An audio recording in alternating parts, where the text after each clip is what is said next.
everyone, today we have the 2024 H7 Flow by NZXT, and honestly, I really thought I would dislike this case. In fact, when me and Benji first saw it coming into the office, it went something like this.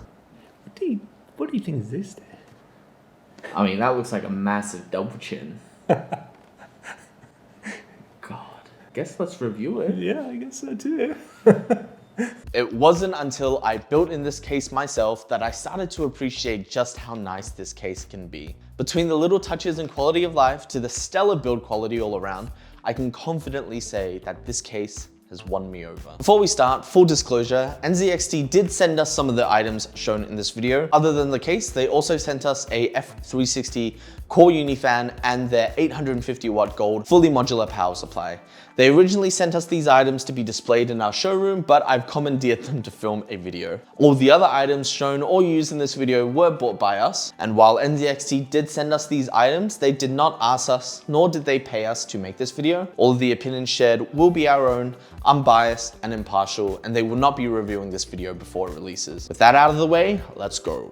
The NZXT H7 Flow that stands before you is a complete facelift refresh from their previous H7, and comparing the two, it's really an apples to oranges situation. There is more different than there is similar. Just comparing the two images gives you a pretty good idea to the complete overhaul in design language. The new H7 is taller, standing at a whopping 544 millimeters with the feet attached, compared to the 505 millimeter height of the previous gen. This no doubt comes from the new mounting orientation for the PSU, flipped 90 degrees for a faux dual chamber design. More on that later. This has allowed the case to be about 14 millimeters slimmer and 12 millimeters shorter, but honestly, there's not much of a difference. Now, this mounting location for the power supply is a really baffling one at first glance. It kind of whiplashes you in all the space that's supposed to just be empty down here. It also gives the case a gnarly case of the double chin that feels quite out of place. This mounting location feels like a mirrored version of the Phanteks NV7, where the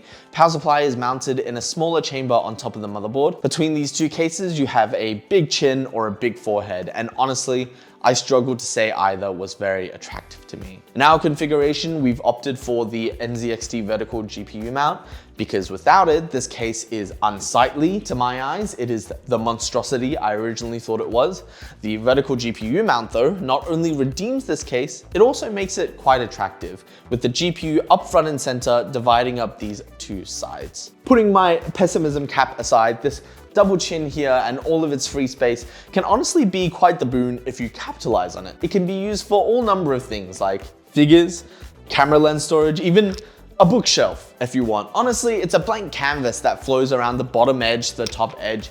You get a lot of real estate here. Once you fill the space out, like we've done here, you can essentially transform this case into a piece of functional furniture. And from that standpoint, I would say the massive chin is quite unique. There is supposedly a benefit to this open area other than just aesthetics, being that the graphics card has a lot more room to breathe with all the open space, but that would require you to horizontally mount your GPU, and while it's not instantly hideous, horizontally mounting your GPU feels like it goes against the point of this case. You'd buy this case to showcase your PC. Without the vertical mount, it feels like it loses some of that purpose. Not to mention the vertical GPU mount will set you back around $100, depending on currency. Adding to the 129 US or 249 Australian dollar price tag, making this kit quite a tall, expensive pill to swallow. So let's have a look at what you're getting for your money. Now this case supports up to a eATX motherboard with plenty of room for GPU clearance, up to 410 millimeters. You also get the much needed 185 millimeter CPU cooler clearance, enough for that Noctua NH-D15. Power supply support up to 200 millimeters. You can also fit two 3.5 inch drives and two 2.5 inch drives,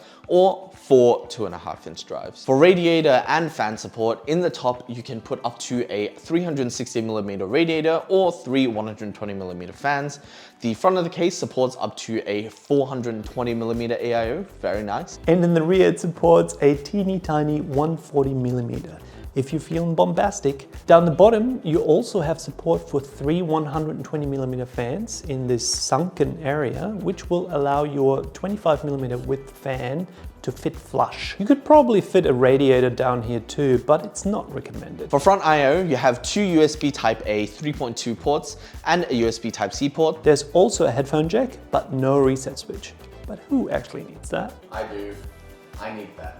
Thankfully, the front I/O connectors for the motherboard are unified, so that'll save you some trouble and time. This case also comes with a set of the new triple 120mm unibody fans that NZXT has crafted, the F360 core. It's an interesting looking thing with only 4 screw holes to hold up what is essentially 3 fans. It seems that NZXT has also learned to be benevolent to us mortals and has included a regular 5V ARGB connector alongside their proprietary connector. Running firmware to test the GPU temperatures, we found that even with the GPU vertically mounted, we were seeing very respectable temperatures. Averages of 65 with hotspots of 75 on a 4080.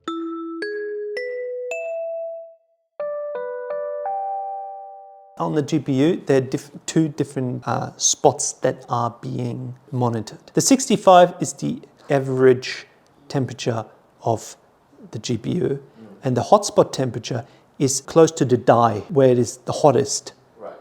And that's very important because if that gets too hot, then it crashes. That's why they added the hotspot temperature after this debacle with AMD. In both orientation and with all this stuff down here, the temperatures all stayed near identical. Building in this case was a decently pleasant experience with plenty of cutouts for cable routing and an acceptable amount of tie down points. All the panels are toolless and very easier to take off and put back on again. One gripe I've always had with NZXT cases is the cable hiding column here in place of grommets. It is an NZXT case, so this one is no different. You can't escape from that. The plus side is that it definitely adds a bit of complexity and texture to the case. This column also slides over to allow clearance for a eATX motherboard. You can also access the backplate of the motherboard if you remove the hard drive cage here, which is a nice touch for building convenience. Though a flip side of this is when you're installing the motherboard and you have the case on its side, if you don't have this particular piece detached, it'll push against the side of the motherboard, creating an uneven surface, making installing screws on this side impossible until you remove the tray. You also don't get any removable trays for fan installation, which is a big letdown. I'm also quite sad to find that the screws are not color matched to the case color. If you get a white case, you still get black hardware, which for this price point is a little disappointing. If you have fan cables coming out of the bottom cutout here on the power supply side, they can run into clearance issues against the power supply. You won't be able to easily access the cable without removing the power supply first. One thing I really don't like about this case is the fact that it is ridiculously annoying to pick up. Now granted, this might only be a problem if you're moving it pretty often to say, review it. In day-to-day usage, you'll rarely be picking up your PC, but it's a frustration nonetheless. The problem lies in the design of the feet of this thing. It's this U or C-shaped cutout that only has one grippable edge. This was done so that the bottom fans would have more space to draw air in from, which is a good idea, but in practice, the ease of mobility is severely impacted. The size is something you really can't ignore either. This case is big, like properly big. With all that space as well, you need to plan and pick the right components for this case. You can't just chuck whatever in there, otherwise it's gonna stick out like a sore thumb in your setup. If you get the components right though, this case can be a great platform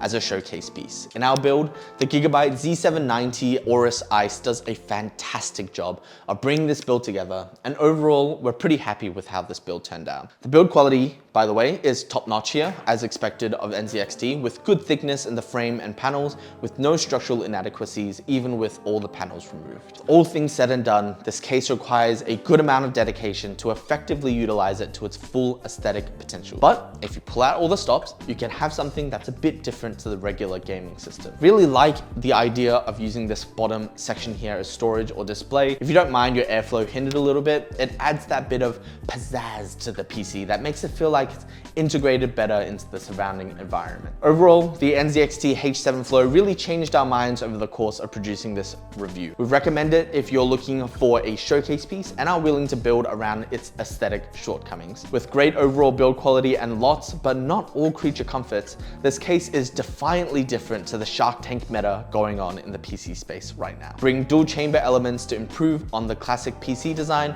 we give the 2024 NZXT H7 a 9 out of 10 for build quality, 7.5 out of 10 for aesthetics, and 8 out of 10 for usability.